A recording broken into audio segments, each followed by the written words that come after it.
Hey everyone, इस वाले video में मैं लेसन्स फ्रॉम द वॉर का मैं कुछ इंपॉर्टेंट पार्ट्स डिस्कस करूँगी। We have analyse the meaningful measures of the gains and losses of war in unit 3। Okay, so unit 3 में हम लोगों ने वॉर का जो भी गेन्स और लॉसेस है वो हम लोगों ने डिस्कस किया था। One of the problems about the Iliad is that it does not hold any guidance और direction as to how to live life. Okay, so Iliad जो है वो कैसे लाइफ को जीना है उसका एक प्रॉपर गाइडेंस नहीं देता है।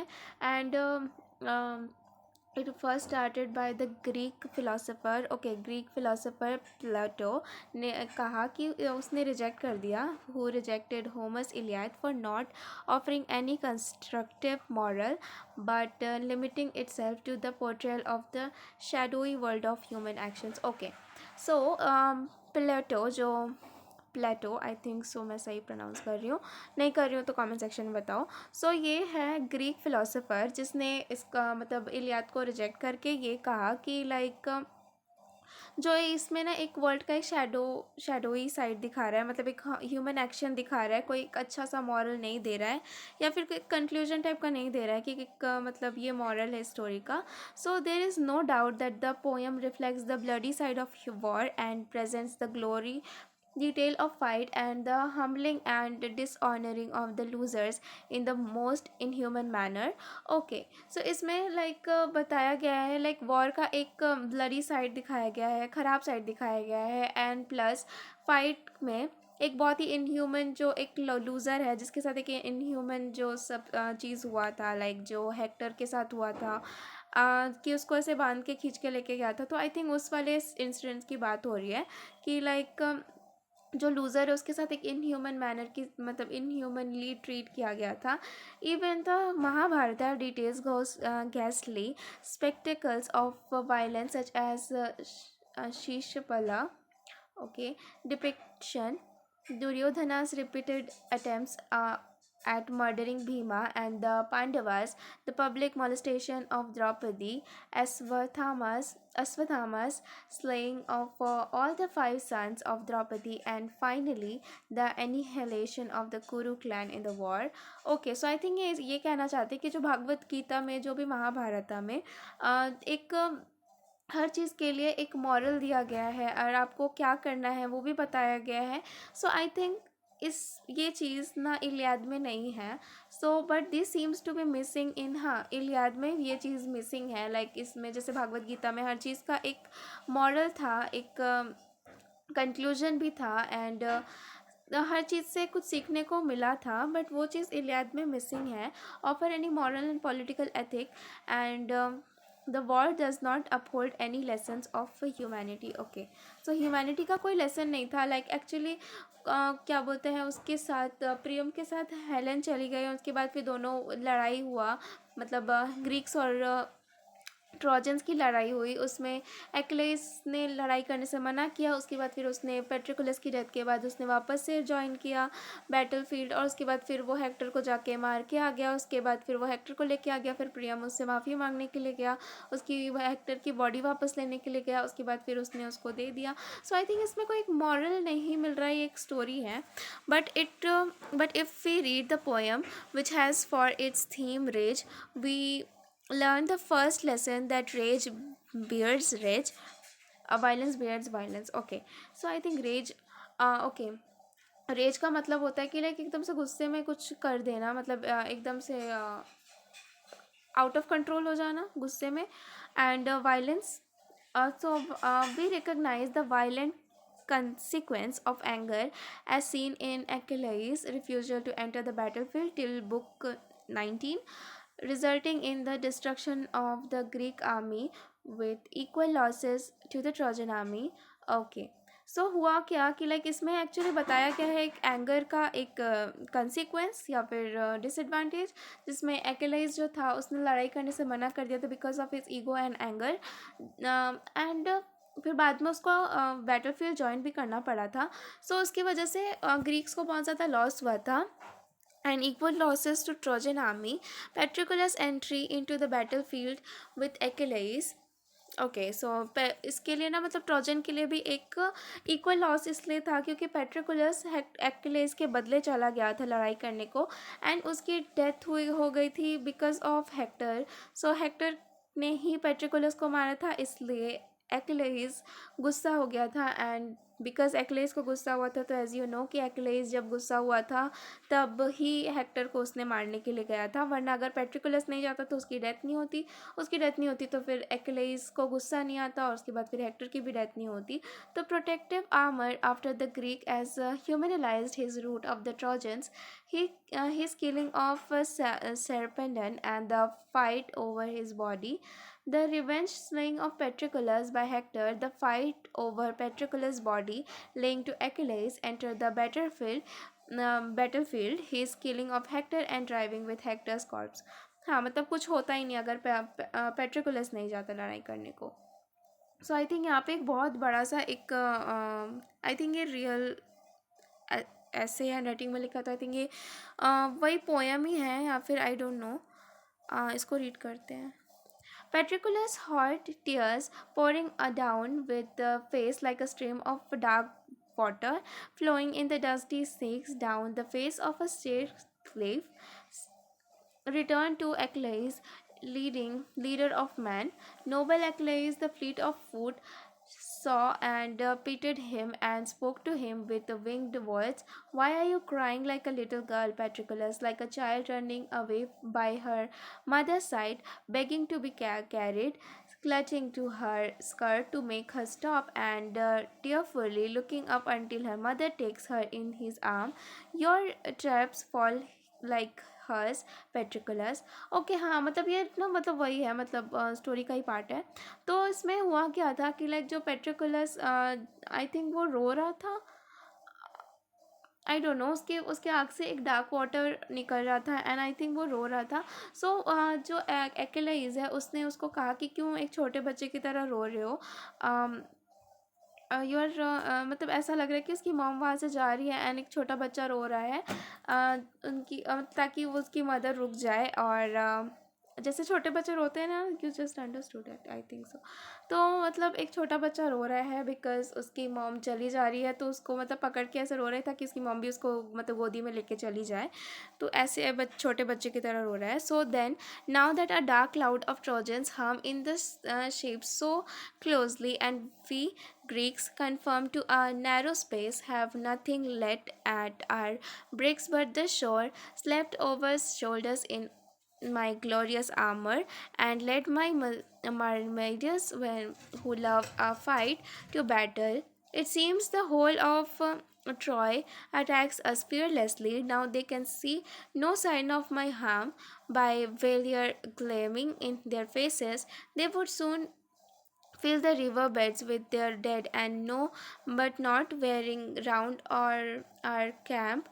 If Agamemnon were not warm today towards me, yet you must take the fight to them and save the fleet of Run, Patroclus, for our means of escape is lost. Once they set fire to the ships.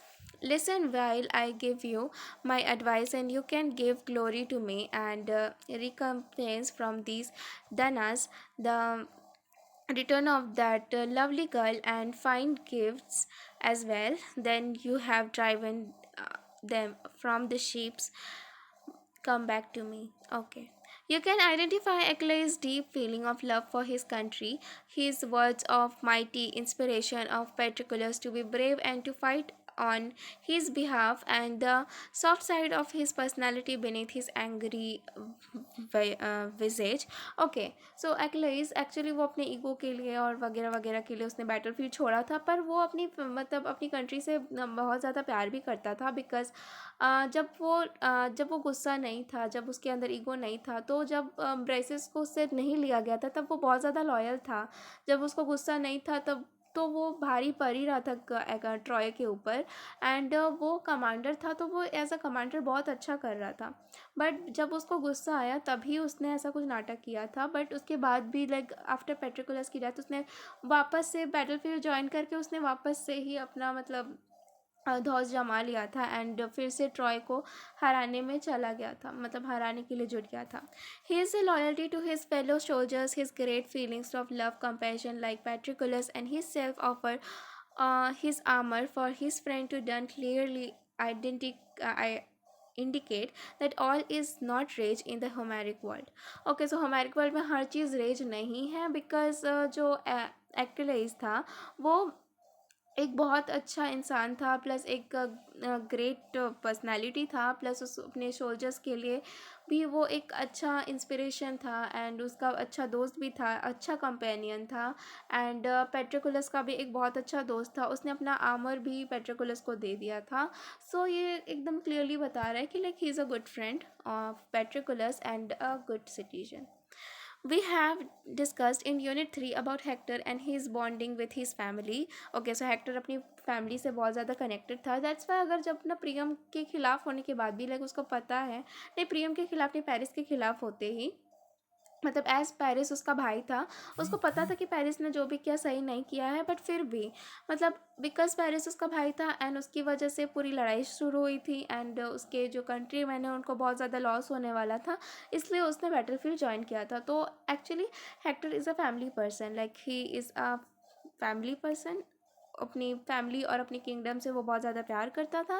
That's why his loyalty to his king and father Priam, and his nobility to overcome his distraction of his brother Paris' foolish act of running home with the enemy leader's wife Helen. Okay, so Helen को लेके आने की वजह से ये भी बहुत नाराज़ था, बट और इस चीज़ को वो फुलिश भी मानता था, एक फुलिश एक्ट मानता था कि हेलन को लेके आना एक फुलिश एक्ट है.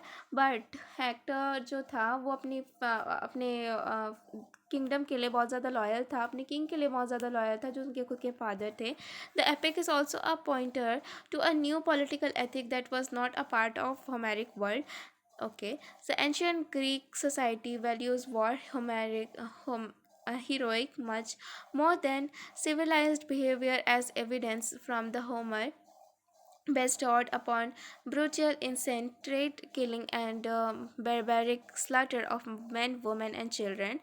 But despite all the display of wanton savagery and destruction, one notices a glimpse of human innerness as against this criticism that Homeric man has no innerness, and therefore, as James Redfield argues, it incapable of the development because he responds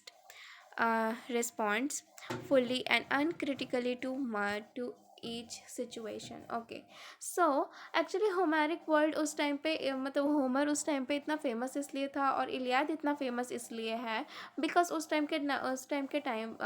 time में जो लोग थे उनको actually action type का एक drama type का जो भी था. I think I also feel कि उस टाइम पे लाइक जो हीरोइक ड्रामा रहता था या फिर जो हीरोइक होता था जिसमें हीरो बहुत ज़्यादा स्ट्रांग होता था एंड दे वो मतलब हीरो ही जीतता था एंड जो दूसरा होता था उसकी डेथ हो जाती थी. तो बल्कि स्ट्रांग दोनों होते थे, विलन भी स्ट्रांग होता था, हीरो भी स्ट्रांग होता था. तो आई थिंक इसलिए शायद उसने ऐसा लिखा होगा. It is important to understand the however self-centered the Homeric is honored is not how society values him as how he values himself in his own eyes. The Homeric aspiration is to personify the ideals of society by living up to those ideals and thereby raising in one's own self-esteem. Hector, despite his love for his wife and son, knows that he will be criticized and mocked at if he stays back with his family without entering the battlefield. Esteem is an image of oneself in relationship to others. As Damon Hector suggests, this self-esteem is an awareness of one's failure to live up the ideals of the society and therefore liable to be criticized. Okay, so actually um अगर Hector loyal नहीं होता and liable नहीं होता अपनी पूरी loyal नहीं होता अपनी पूरी कंट्री के लिए और अपनी प्रियम अपने फादर के लिए, और लड़ने के लिए नहीं जाता, वहीं रुक जाता अपनी फैमिली की बात सुन के, अपनी वाइफ की बात सुन के, अपने बेटे की बात सुन के, तो एक्चुअली वो कावर्ड कहला जाता, प्लस उसकी मतलब उसकी पूरी फैमिली, उसका बेटा भी कावर्ड कहला जाता। और उसका बेटा भी आई थिंक वो जब बड़ा हो जाएगा तो वो भी एक राजा बनेगा, तो वो नहीं चाहता था कि वो कावर्ड टाइप का दिखे एंड लोग उसको कावर्ड बोले, एंड वो भी उसकी तरह ही स्ट्रांग बने, एंड वो बड़ा होके एक अच्छा राजा बने और स्ट्रांग बने और उसकी तरह कभी पीछे मुड़ के ना देखे, वो सामने जो भी है उसको फेस करे strongly. We see this more in book 14. Read through the excerpts and realize the importance of self esteem, which arise from meeting the cultural and political expectations of the society. When Achilles refused to fight because of his dispute and Agamemnon, we must realize that his self esteem has been hurt. Okay, so ठीक है, उसकी self esteem hurt हो जाए इसीलिए ना हो, इसीलिए the focus on self esteem is a corrective to the esteem that Homer has uh, no lessons to offer. It also explains the development of Achilles' character. As stated above, the violation to his self esteem, the challenge to his superiority, superiority is what makes him like a woe not to fight. The failure of the Greek army in his absence makes him particularly relevant, and he pursues Patroclus, almost his alter ego, in the sense of an inspirable friend to be the fighting of the behalf. It is one way of restoring his damaged reputation of self-esteem by staying away from the war. I think it's about easy है, read it by yourself. And उसके बाद फिर किनेटी notch ने भी कुछ कहा है। Okay so यहीं पे एंड हो जाता है। So okay, human solidity transcends the individual heroic weakness, such as the ego of Achilles, okay, ego Achilles ka, and lust of Paris, the greed of Agamemnon, the monanity, cowardice of Hector, the rage of Achilles, and shows human connectedness. Okay, तो इसमें ये सब दिखाया गया है and कोई moral नहीं है एंड मॉरल है भी। So this is it for today. I think ये उतना इम्पॉर्टेंट नहीं है, बट अगले वीडियो में मैं पूरा का पूरा सम अप करूँगी, पूरा का पूरा जो भी ये पूरा यूनिट है उसको। And thank you so much for watching, I hope you like it.